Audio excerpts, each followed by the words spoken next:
अस्सलाम वालेकुम friends, this is Adnan Qamar and welcome back to my channel. कई लोगों ने मुझसे शेयर किया है कि जब वो जॉब अप्लाई करते हैं तो उनका रिस्पांस जो है मोस्टली नेगेटिव होता है, पॉजिटिव नहीं होता। और उन्होंने जब मुझे सीवी एनालाइज़ करने के लिए दी तो मैंने कुछ ऐसी चीज़ें फाइंड आउट की जो कि मैं चाहता हूँ आप लोगों से भी शेयर करूँ। तो आज मैं 7 ऐसी टिप्स शेयर करूँगा आपसे जो कि आपको सीवी अपडेट करने में बड़ा हेल्प करेंगी और आपकी शॉर्टलिस्टिंग होने के चांसेस को भी इंक्रीज़ कर देंगी। तो मेरी वीडियो को एंड तक देखिएगा। अगर आपने मेरा चैनल सब्सक्राइब नहीं किया है तो फौरी सब्सक्राइब कर लें, बेल का आइकन ज़रूर दबाइएगा ताकि मेरी आने वाली वीडियोज़ आपको मिलती रहें। Thank you so much for watching my videos. Let's get started.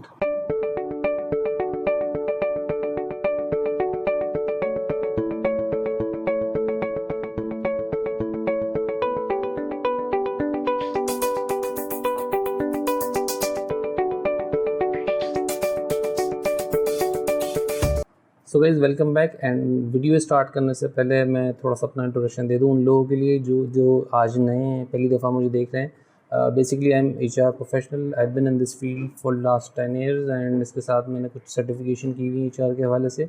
और इस चैनल पे मैं जॉब सीकर्स के लिए कुछ टिप्स ऐसी शेयर करता हूँ जो उनके लिए बड़ी हेल्पफुल होती हैं। तो बहुत सारे टॉपिक्स हैं मेरे जिसकी मैंने प्लेलिस्ट अपने चैनल पे बनाई हुई है, आप जाके देख सकते हैं।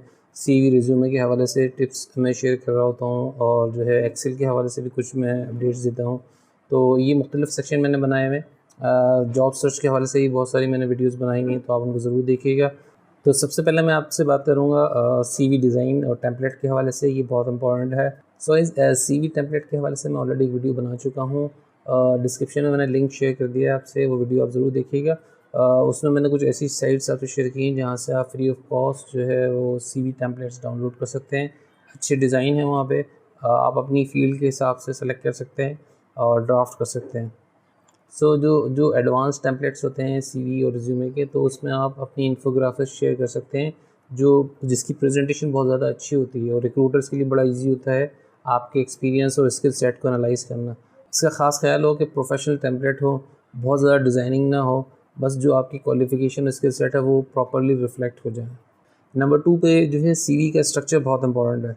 जो आपकी CV है उसका स्ट्रक्चर कैसा है, इसको आप प्रॉपर्ली हर CV को जो अप्लाई कर रहे हैं प्रॉपर्ली स्ट्रक्चर को अपडेट करें। फॉर एग्ज़ाम्पल CV में जो आपने हेडिंग्स दी हुई हैं उन हेडिंग्स की सॉर्टिंग आप जिस जॉब पे अप्लाई कर रहे हैं उस जॉब के हिसाब से अपडेट कर लें। फॉर एग्ज़ाम्पल कहीं पे आपकी क्वालिफ़िकेशन बहुत ज़्यादा रिलेवेंट है, आपकी एजुकेशन बहुत ज़्यादा रिलेवेंट है लेकिन एक्सपीरियंस बहुत ज़्यादा रिलेवेंट नहीं है, तो आई वुड सजेस्ट कि उस एजुकेशन या क्वालिफ़िकेशन को थोड़ा ऊपर लेके आएँ ताकि जो जो रिक्वायरमेंट है, जो रिक्रूटर्स आपकी CV को एनालाइज़ कर रहा है वो ईज़िली जो उसकी की इन्फॉर्मेशन है उसको जो ना फर्स्ट पेज पे ही देख सके। देखिए एक चीज़ को अंडरस्टैंड करना बहुत ज़रूरी है। जो रिक्रूटर्स आपकी CV को एनालाइज़ कर रहे होते हैं उनके पास टाइम बहुत कम होता है। फॉर इंस्टेंस ऐसी रिलेवेंट क्वालिफ़िकेशन या सर्टिफिकेशन जो आपने अचीव की हुई है, जो आपने अर्न की हुई है, वो आप सबसे लास्ट पेज पे अगर लिखेंगे तो रिक्रूटर्स को सेकंड या थर्ड पेज पे आने में थोड़ा टाइम लगता है। तो इसको फर्स्ट पेज पे ऊपर टॉप पे लिखें, ऐसी रिलेवेंट क्वालिफ़िकेशन या सर्टिफिकेशन। अगर आप समझते हैं आपका एक्सपीरियंस बहुत ज़्यादा रिलेवेंट नहीं है तो आप अपनी क्वालिफ़िकेशन या एजुकेशन को ऊपर टॉप पे लेके आएँ। इसके अलावा अगर कोई अचीवमेंट आपने की हुई है तो उसको भी आप जितना ऊपर आप अपडेट कर सकते हैं उसको अपडेट करें। हेडिंग्स की सॉर्टिंग जो है स्ट्रक्चर में बड़ी इंपॉर्टेंट है।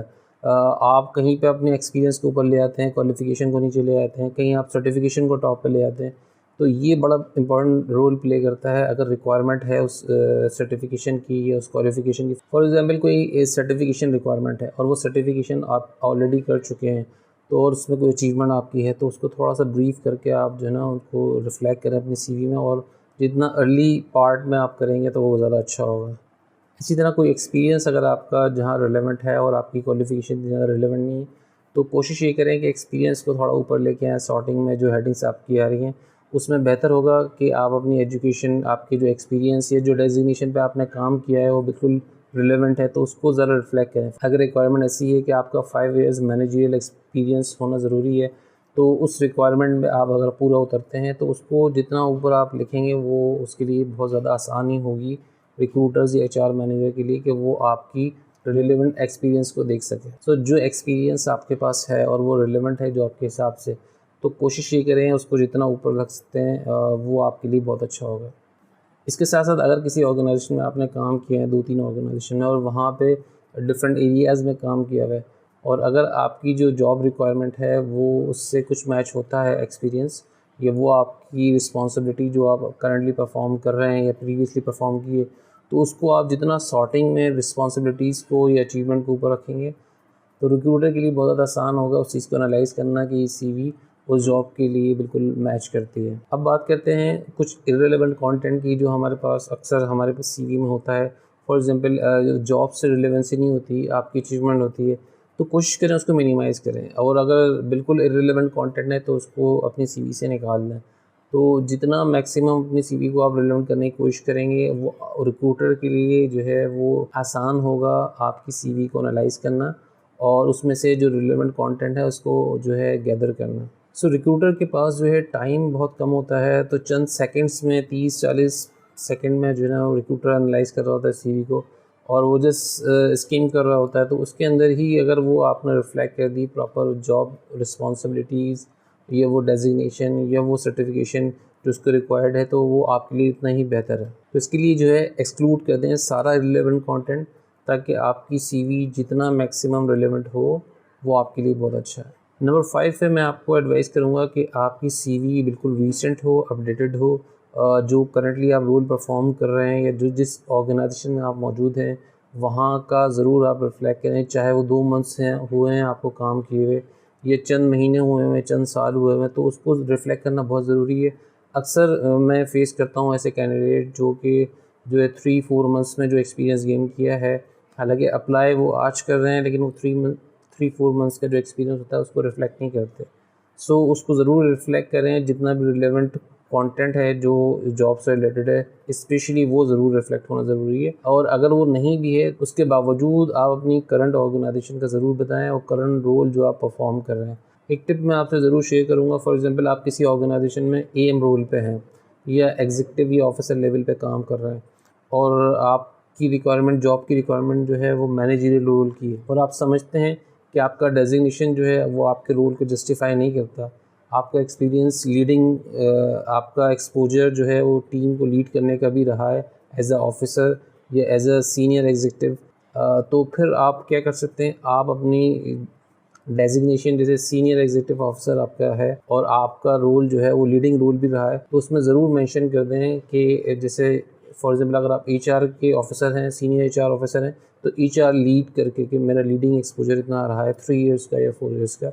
तो ये रिक्रूटर के लिए अंडरस्टैंड करना आसान होगा कि आपका करंट डेजिग्नेशन जो है वो जस्टिफाई तो नहीं कर रहा आपके रोल को, लेकिन आपने उसके अंदर मेंशन कर दिया है कि आपके अंदर वो कैपेबिलिटी है, आपका वो एक्सपोजर है जो कि एक्चुअली रिक्वायर्ड है जॉब के लिए। नंबर 6 पे मैं आपसे शेयर करूँगा, आप अपने कीवर्ड्स को ज़रूर हाईलाइट करें।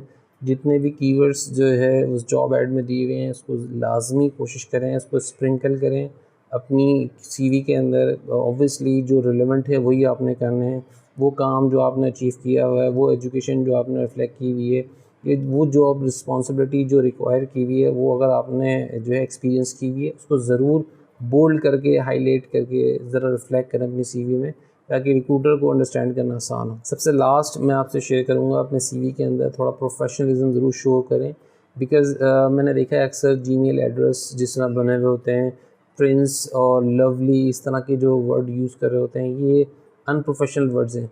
इसको कोशिश करें अवॉइड करें। अगर आपका पुराना जीमेल कोई एड्रेस है तो उसको अपडेट करके नया जीमेल एड्रेस बना लें।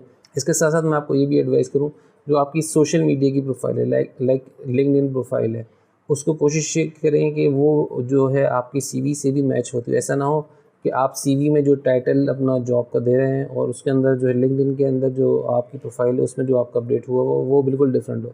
बिकॉज़ रिक्रूटर सबसे पहले क्या करता है, आपकी सीवी को एनालाइज़ करता है, उसको जो है वो वैलिडेट करता है कि आपकी लिंक्डइन की प्रोफाइल है, वहाँ पे तो आपका डेजिग्नेशन कोई डिफरेंट तो नहीं है या कोई एक्सपोजर डिफरेंट तो नहीं है।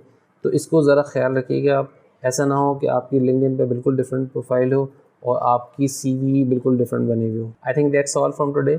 I hope you like today's video. अगर आपको मेरी वीडियो पसंद आए तो ज़रूर लाइक करें, लोगों के साथ शेयर भी करें, स्पेशली उन लोगों के साथ जो जॉब सीकर्स हैं, अक्सर आपसे बोलते हैं उनको जॉब की तलाश है, तो वो जॉब अप्लाई कर रहे होते हैं। तो मैंने अपने चैनल में जो टिप्स दी हैं वो उनके लिए बहुत हेल्पफुल हो सकती हैं, तो आप अपने फ्रेंड्स से भी शेयर करें इसको। और अगर आप चाहते हैं इस तरह की और वीडियो भी इन फ्यूचर में आपको मिले तो मेरे चैनल को सब्सक्राइब करने के साथ साथ बेल का आइकन ज़रूर प्रेस करिएगा ताकि मेरी आने वाली वीडियोज़ आपको मिलती रहें।